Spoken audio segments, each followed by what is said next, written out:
ऊर्जा और तेजस दोनों ने अपनी अपनी प्रोफाइल मैट्रिमोनियल साइट्स पर डाल रखी थी और दोनों ने एक दूसरे की प्रोफाइल देखी। तेजस को ऊर्जा बहुत पसंद आई और ऊर्जा को भी तेजस भा गया था। थोड़े दिन बातचीत करने के बाद दोनों ने मिलने का प्रोग्राम बनाया और फिर मिलने के बाद ऊर्जा और तेजस दोनों को लगा कि उन्हें इस रिश्ते को आगे बढ़ाना चाहिए और फिर घर वालों की सहमति से ऊर्जा और तेजस की शादी हो गई। दोनों बहुत खुश थे।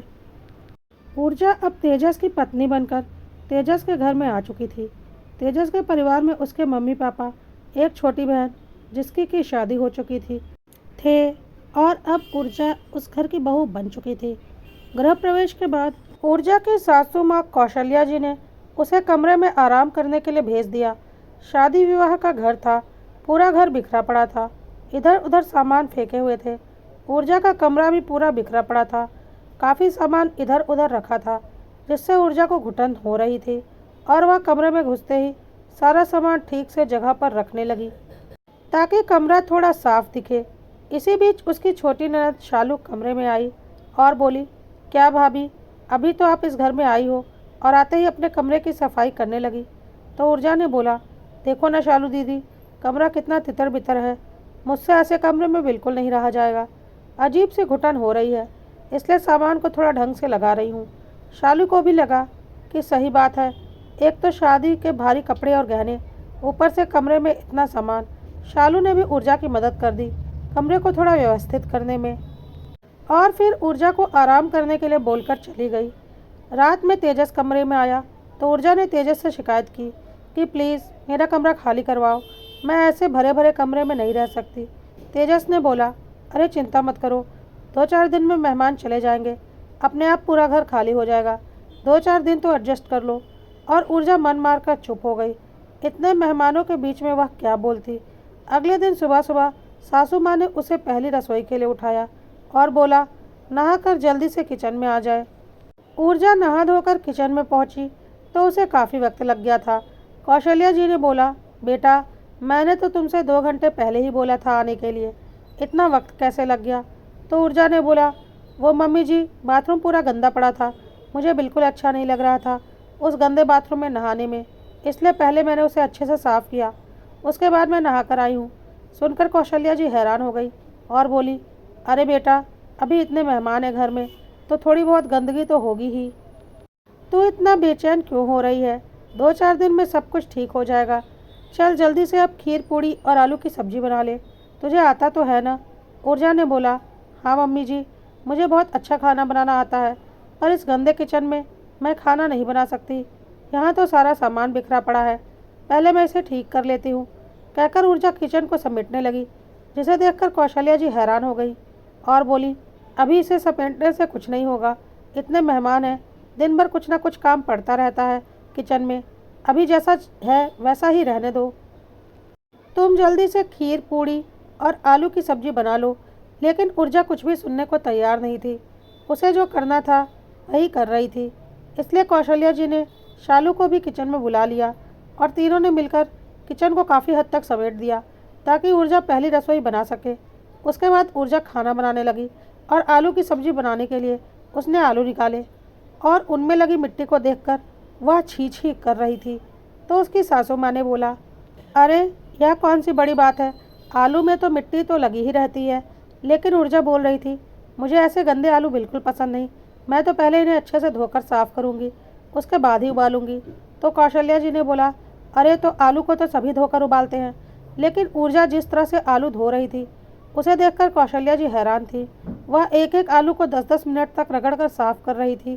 कौशल्या जी को समझ में आ गया था कि ऊर्जा के बस का नहीं है वक्त पर पहली रसोई बना पाना, इसलिए उन्होंने फटाफट से खीर चढ़ा दी और बोला, तुम खीर में कलछी घुमा देना, बाकी आलू की सब्ज़ी और पूरी तुम बना दो, मैं आटा भी लगा देती हूँ। और कौशल्या जी आटा लगाने लगी। आटा लगाते वक्त थोड़ा बहुत आटा इधर उधर बिखर गया और खीर भी उबल कर थोड़ी सी गैस पर गिर गई थी, क्योंकि कौशल्या जी आटा लगा रही थी और ऊर्जा अभी तक अपने आलू रगड़ कर साफ़ कर रही थी। कौशल्या जी ने जल्दी से खीर का गैस स्लो किया और ऊर्जा से बोली, मेरी खीर में उबाल भी आ गया और आटा भी लग गया और तुम्हारे आलू ही अभी तक नहीं धुले, ऐसे कैसे काम चलेगा। तब तक ऊर्जा ने बोला, अरे मम्मी जी, आलू धुल गए, मैं बस जल्दी से उबाल लेती हूँ। लेकिन आलू उबालने के लिए ऊर्जा ने जैसे ही गैस के पास आई, गैस पर गिरी खीर देखकर वह चिढ़ गई और बोली, या क्या मम्मी जी, अभी अभी मैंने किचन साफ़ किया था और यह फिर से गंदा हो गया। ऊपर से आपने आटा लगाया तो यहाँ भी आटा बिखर गया है। मैं तो साफ़ सफाई ही करती रह जाऊँगी, फिर मैं रसोई कब बनाऊँगी। सुनकर कौशल्या जी हैरान हो गई और बोली, अरे बेटा, किचन में काम करने में थोड़ी बहुत गंदगी तो होती ही है, उसके बाद उसे साथ ही साथ समेट भी दिया जाता है। ऐसे थोड़ी ना होता है कि तुम किचन में खाना बनाओ और कुछ गंदा भी ना हो। तुम पहले सब्जी बना लो और पूड़ियाँ तल लो, उसके बाद सब साफ़ हो जाएगा। लेकिन ऊर्जा कुछ भी सुनने वाली नहीं थी और बोलने लगी, मुझसे ऐसे गंदी रसोई में काम नहीं होगा। अब पहले मुझे गैस फिर से साफ़ करनी पड़ेगी। और वह फिर से कपड़ा लेकर गैस साफ़ करने लगी। कौशल्या जी को समझ में आ चुका था कि ऊर्जा को सफाई करने की कुछ ज़्यादा ही बीमारी है और बिना अपनी सफाई किए वह कुछ नहीं कर सकती। इसलिए कौशल्या जी ने ही आलू की सब्जी और पूरी भी तैयार करने की सोच ली, क्योंकि उन्हें पता था ऊर्जा के बस की बात नहीं है। वह तो सारा वक्त इन्हें साफ़ करने में ही लगा देगी। सारा खाना बनने के बाद उन्होंने सब कुछ ऊर्जा को अपने हाथों से बस छूने के लिए बोल दिया, ताकि उसके पहले रसोई की रस्म हो जाए। और फिर ऊर्जा से ही परोस कर सबको खाना दिलवा दिया। सब ने खाने की बहुत तारीफ की, लेकिन तेजस के पापा राकेश जी और तेजस की बहन शालू, सबको समझ में आ चुका था कि सारा खाना कौशल्या जी ने बनाया है। पर कोई क्या बोलता। लेकिन कौशल्या जी ऊर्जा का यह रूप देखकर परेशान हो गई थी और सोच रही थी, इस तरह से तो बहुत मुश्किल हो जाएगी। खैर, एक दो दिन के बाद धीरे धीरे सारे मेहमान चले गए। अब बस शालू घर में बच गई थी। उसके पति भी जा चुके थे। शालू अपने छोटे बच्चे के साथ थी और एक हफ्ते बाद जाने वाली थी। अगले दिन शालू का बेटा बाहर से खेलता हुआ दौड़ता हुआ अंदर आया और अपने मामा तेजस की गोद में बैठ गया और तेजस उसे प्यार करने लगा। तो ऊर्जा चिल्लाते हुए बोलने लगी, अरे बेटा, तुम अभी बाहर गंदगी से खेल कर आए हो और आते ही सीधे मामा की गोद में बैठ गए। तुम्हारे शरीर में पता नहीं कितने कीटाणु होंगे, जाकर पहले नहाओ। 3 साल का छोटा सा बच्चा यह सारी बातें सुनकर सहम गया और मामा के गोद से उतरकर सीधा अपनी मम्मी की गोद में चला गया। शालू को यह बातें बहुत बुरी लगी और उसने बोला, अरे ऊर्जा भाभी, यह तो छोटा सा बच्चा है और बच्चे तो दिन भर खेलते हैं, तो क्या दिन भर नहाते रहेंगे। ऊर्जा ने बोला, अरे शालू दीदी, इन सब बातों का ध्यान रखना चाहिए। साफ़ सफाई पर बहुत ध्यान रखना चाहिए, नहीं तो बहुत तरह की बीमारियां हो सकती हैं। शालू को यह सब बातें अच्छी नहीं लगी और वह कहाँ एक हफ्ते बाद जाने वाली थी, लेकिन नाराज़ होकर उसी दिन चली गई, जिससे कौशल्या जी को भी बहुत गुस्सा आया। लेकिन ऊर्जा को कोई फर्क नहीं पड़ा। तेजस ऊर्जा के इस व्यवहार से हैरान था। खैर, अगले दिन तेजस के साथ उसके ऑफिस का एक दोस्त घर पर ऊर्जा के हाथ का खाना खाने के लिए आया था। तेजस ने पहले ही फ़ोन करके बोल दिया था कि आज ऑफिस से मेरा खास दोस्त तुमसे मिलने के लिए और तुम्हारे हाथ का खाना खाने के लिए आ रहा है। सब कुछ अच्छे से तैयार रखना। लेकिन जैसे ही तेजस और उसका दोस्त घर में आए, ऊर्जा ने दोनों को हैंड सैनिटाइज़र दे दिया और फिर दोनों से बोला कि जाकर अच्छे से हाथ पैर वॉशरूम में धोकर आए, तब सोफे पर बैठे। पता नहीं बाहर से आप लोग कितने कीटाणु लेकर आए होंगे। सुनकर तेजस के दोस्त को बहुत बेइज्जती सी महसूस हुई और वह बोला, मुझे कुछ ज़रूरी काम है, मैं किसी और दिन आता हूँ। कहकर वह तुरंत ही वहाँ से चला गया। तेजस को बहुत ज़ोर का गुस्सा आया और उसने बोला, यह क्या, तुमने गंदगी, कीटाणु, साफ सफाई का ड्रामा लगा रखा है। तुम्हारी वजह से सब कुछ बिगड़ता जा रहा है। पहले शालू नाराज़ होकर चली गई और अब मेरा खास दोस्त मुझसे नाराज़ होकर चला गया। अपने यहाँ फालतू के ड्रामे बंद कर दो, नहीं तो एक एक करके सब कुछ बिगड़ जाएगा।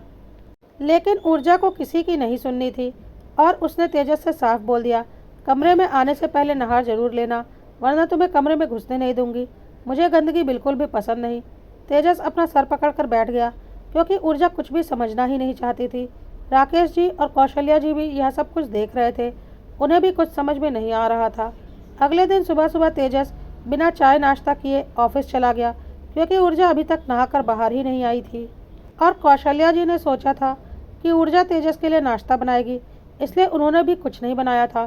तेजस के ऑफिस निकल जाने के 1 घंटे बाद ऊर्जा बाथरूम से निकली तो कौशल्या जी ने बोला, तुम्हारा पति बिना नाश्ता किए ऑफिस चला गया है। तुम्हें थोड़ा भी ख्याल है वक्त का?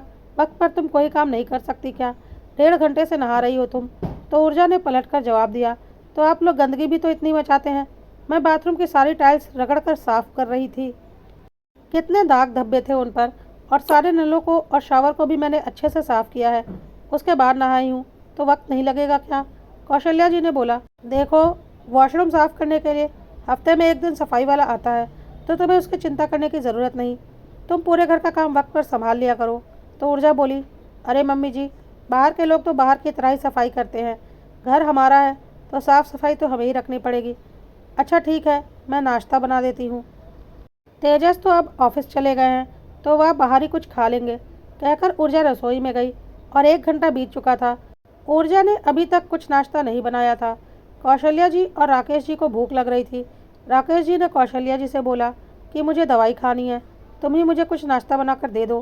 कौशल्या जी रसोई की तरफ गई तो देखा ऊर्जा अभी किचन के सिंक और नल की सफाई में लगी पड़ी है।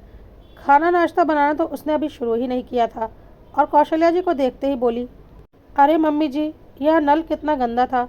मैंने सोचा पहले इसे साफ़ कर लेती हूँ। आखिर बार बार पानी लेने के लिए और हाथ धोने के लिए इसे ही तो छूना पड़ता है। यही गंदा रहेगा तो हम साफ़ सुथरा खाना कैसे खाएंगे?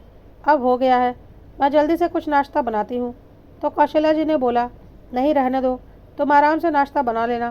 तुम्हारे पापा जी को दवाई खानी है, मैं उन्हें ब्रेड बटर दे देती हूँ, कहकर कौशल्या जी ने फ्रिज से ब्रेड बटर निकाला और राकेश जी के लिए लेकर चली गई। उन्होंने खुद भी ब्रेड बटर ही खा लिया था और ऊर्जा से बोल दिया था वह सिर्फ अपने लिए ही नाश्ता बनाए। उन लोगों ने नाश्ता कर लिया है। उसके बाद राकेश जी और कौशल्या जी कुछ काम से बाहर चले गए, ऊर्जा से यह बोलकर कि वह दोपहर 2 बजे तक वापस आएंगे, तब तक वह खाना बनाकर रखे। लेकिन जब वह लोग घर वापस आए तो ऊर्जा ने उन्हें घर के अंदर ही नहीं आने दिया और बोला, मैं आज हॉल की सफाई करने लगी थी, बहुत गंदा हॉल था, एक एक चीज़ मैंने साफ़ की है। अभी थोड़ी सी सफाई बची है, इसलिए आप लोग बाहर ही रुकिए, मेरी सफाई पूरी हो जाएगी तभी आप लोग अंदर आ सकते हैं। राकेश जी और कौशल्या जी धूप से थके हुए आए थे और ऊर्जा उन्हें अंदर ही नहीं आने दे रही थी। उन्हें एक गिलास पानी भी ऊर्जा ने नहीं दिया था और फिर से अपनी सफाई में जुट गई। राकेश जी ने तेजस को फ़ोन किया और बोला, यह कैसी लड़की लाकर हमारे सिर पर बैठा दी है, हमारा जीना मुश्किल कर दिया है इसने। और सारी बात उन्होंने तेजस को बताई। मम्मी पापा की बातें सुनकर तेजस ऑफिस से घर आ गया था, लेकिन ऊर्जा की सफाई अभी तक खत्म नहीं हुई थी और ऊर्जा ने तेजस को भी घर के अंदर आने नहीं दिया। तेजस को बहुत जोर का गुस्सा आ गया और उसने बोला, तुम्हारी हिम्मत कैसे हुई? मम्मी पापा के घर में उनको ही नहीं घुसने दे रही हो और अब मुझे भी नहीं घुसने दे रही हो। अपने यह बकवास काम बंद करो और अंदर आने दो, कहकर तेजस ने जबरदस्ती दरवाज़ा खोल दिया और घर के अंदर अपने मम्मी पापा को लेकर दाखिल हो गया। ऊर्जा पागलों की तरह ज़ोर ज़ोर से चिल्लाने लगी और बोलने लगी, मैंने अभी अभी इतनी मेहनत से इतनी सफाई की थी और तुमने मेरी सारी मेहनत पर पानी फेर दिया। अपने गंदे हाथ पैर लेकर तुम लोग घर के अंदर घुस आए। 3 घंटे से मैं यहाँ पर अपनी जान लगाकर सफाई कर रही हूँ और तुम लोगों ने पूरे घर में फिर से कीटाणु फैला दिए। तुम लोग बहुत ही गंदे हो, मेरी जान लेना चाहते हो। मैं सफाई करती हूँ और तुम लोग गंदगी करते हो। मैं नहीं रह सकती तुम जैसे पागलों के बीच, कहकर ऊर्जा चिल्लाते हुए अपने कमरे में चली गई। तेजस, राकेश जी और कौशल्या जी कुछ समझ में नहीं आ रहा था कि यह ऊर्जा कैसी हरकतें कर रही है। थोड़ी देर के बाद जब सबका दिमाग शांत हुआ तो तेजस ऊर्जा के पास गया और कौशल्या जी रसोई में गई, क्योंकि सबको बहुत ज़ोर की भूख लगी थी और उन्हें पता था ऊर्जा ने कुछ नहीं बनाया होगा। कौशल्या जी रसोई में जल्दी जल्दी कुछ खाने के लिए बनाने लगी और तेजस ऊर्जा को मनाने लगा और बोलने लगा, देखो ऊर्जा, सफाई करनी अच्छी बात है, लेकिन तुम्हारे ऊपर इस सफाई की आदत की वजह से अगर किसी को परेशानी है तो यह अच्छी बात नहीं है।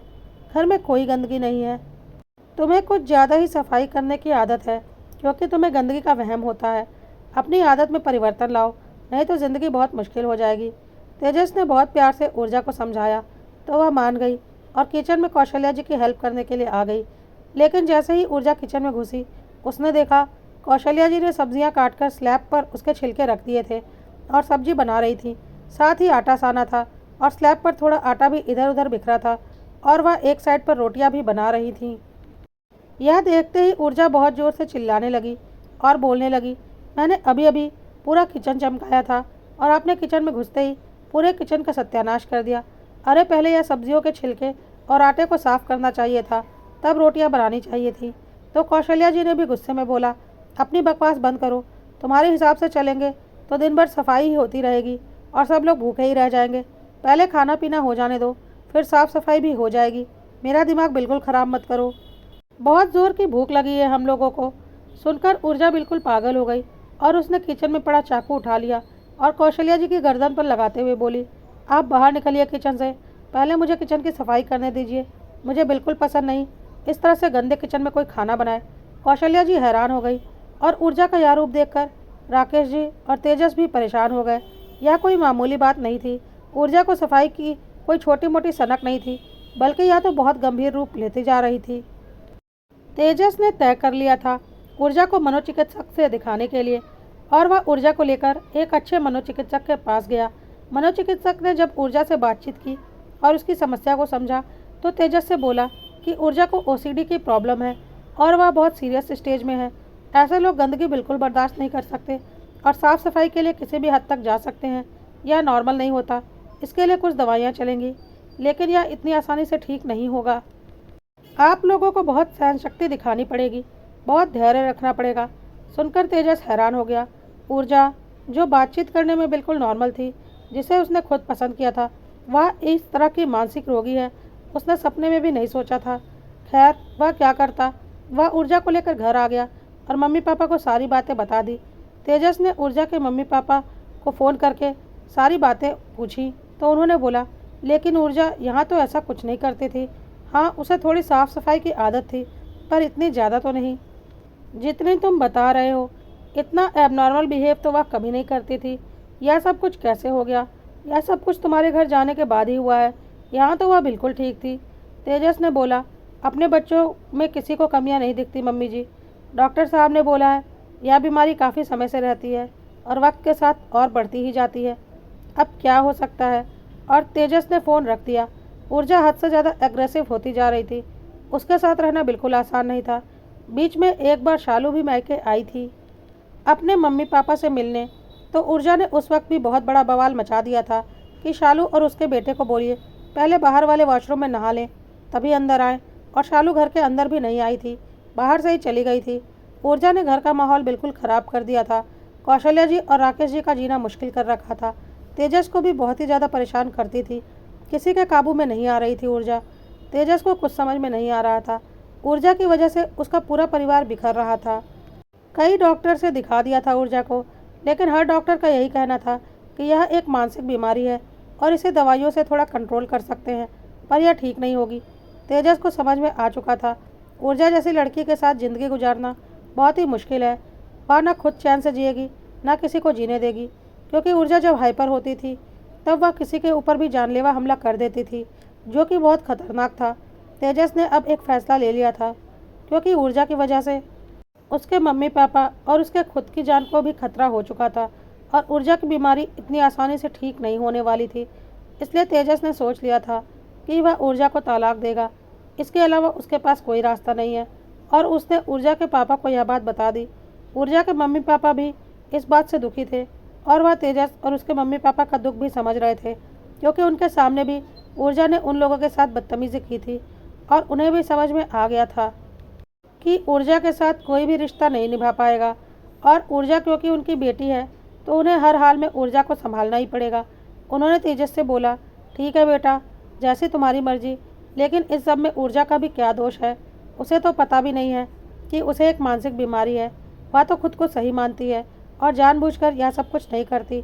तुम उसे छोड़ दोगे, उसके बाद उसकी ज़िंदगी का क्या होगा? वह तो कोई नौकरी भी नहीं करती। हम तुम्हारी मजबूरी समझते हैं कि ऊर्जा जैसी लड़की के साथ ज़िंदगी गुजारना आसान नहीं है, लेकिन ऊर्जा की ज़िंदगी कैसे कटेगी यह भी तो सोचो। यह ऐसी नहीं थी, शादी के बाद पता नहीं ऐसे कैसे हो गई।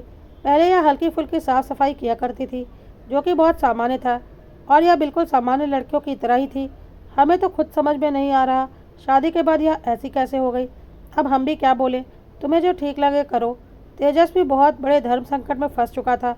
एक तरफ ऊर्जा थी जिसके साथ उसका जीवन गुजारना मुश्किल लग रहा था, क्योंकि उसका मानसिक रोग बिल्कुल भी ठीक होने की कगार पर नहीं था और वह सामान्य लोगों के साथ रहने के लायक नहीं थी, वरना किसी के लिए भी घातक हो सकती थी। दूसरी तरफ उसके मम्मी पापा और उसका खुद का जीवन था, क्योंकि ऊर्जा कई बार उन लोगों पर जानलेवा हमला कर चुकी थी। तेजस ने ऊर्जा के मम्मी पापा से बोला, देखिए मम्मी पापा, अब ऊर्जा के साथ जीवन गुजारना तो आसान नहीं है, यह बात आप लोग भी समझते हैं। हाँ, मैं ऊर्जा का फ्यूचर सिक्योर करने के लिए एक अच्छी खासी अमाउंट और एक फ्लैट ऊर्जा को दे सकता हूँ, ताकि उसे फ्यूचर में कोई दिक्कत ना हो और अपने घर पर वह अपने हिसाब से साफ़ सफाई करके रह पाएगी। और आप लोग भी बीच बीच में उससे मिलने तो जाएंगे ही, आखिर आपकी बेटी है। क्योंकि ऊर्जा के जो हालात हैं, मुझे नहीं लगता अब वह आप लोगों के साथ भी रह पाएगी। इससे अधिक मैं और कुछ नहीं कर सकता। ऊर्जा के मम्मी पापा ने तेजस की बात को समझा और फिर आपसी सहमति से ऊर्जा और तेजस का तलाक हो गया। तेजस ने 20 लाख रुपए और एक फ्लैट ऊर्जा के नाम पर कर दिया और ऊर्जा अपने फ्लैट में शिफ्ट हो गई। अब वह बहुत खुश थी, क्योंकि यहाँ कोई गंदगी नहीं थी। वह अकेली रहती थी और पूरी साफ़ सफाई रखती थी, सारा सामान ऑनलाइन मंगवाती थी और फिर उन्हें सैनिटाइज करके घर के अंदर लाती थी। तेजस ने कुछ दिनों तक ऊर्जा पर नज़र रखी, क्योंकि भले ही उनका तलाक हो गया था, पर उसे ऊर्जा के लिए चिंता होती थी। लेकिन फिर भी उसने देखा कि ऊर्जा अपने घर में खुश है, तो और वह घर के बाहर भी नहीं निकलती। अब उसे किसी से होने वाली गंदगी की चिंता नहीं थी। उसके मम्मी पापा उससे मिलने जाते ही थे, अच्छा खासा पैसा उसने दे ही दिया था। इसलिए अब तेजस भी बिना किसी ग्लानि के अपनी ज़िंदगी में आगे बढ़ सकता था। कुछ दिन लगे उसे ऊर्जा को अपने दिल से निकालने में, लेकिन वक्त के साथ धीरे धीरे ऊर्जा उसके दिलो दिमाग से निकल गई और करीब करीब 2 साल का वक्त बीत चुका था। अब तेजस ऊर्जा के बारे में बिल्कुल नहीं सोचता था, क्योंकि उसे पता था ऊर्जा का मानसिक रोग कभी ठीक नहीं हो सकता। तेजस ने अपने जीवन भर की जमा पूंजी ऊर्जा को दे दी थी, इसलिए अब उसके पास कुछ भी नहीं बचा था। इन 2 सालों में उसने थोड़ी बहुत सेविंग की थी अपना नया जीवन शुरू करने के लिए, और अब उसके मम्मी पापा ने ठान लिया था कि ऑनलाइन रिश्ता नहीं करना है। और जान पहचान में ही कौशल्या जी और राकेश जी तेजस के लिए अच्छी लड़की ढूंढ रहे थे। शालू भी बोलती थी कि अब सोच समझकर किसी लड़की से शादी करना, वरना ज़िंदगी किस तरह से बर्बाद हो जाती है, देख लिया ना। दोस्तों, यह कहानी अभी यहीं तक। जल्द ही इस कहानी का अगला भाग आएगा। अगर कहानी पसंद आ रही हो तो कड़वा सत्य को लाइक, फॉलो और सब्सक्राइब करना मत भूलिएगा।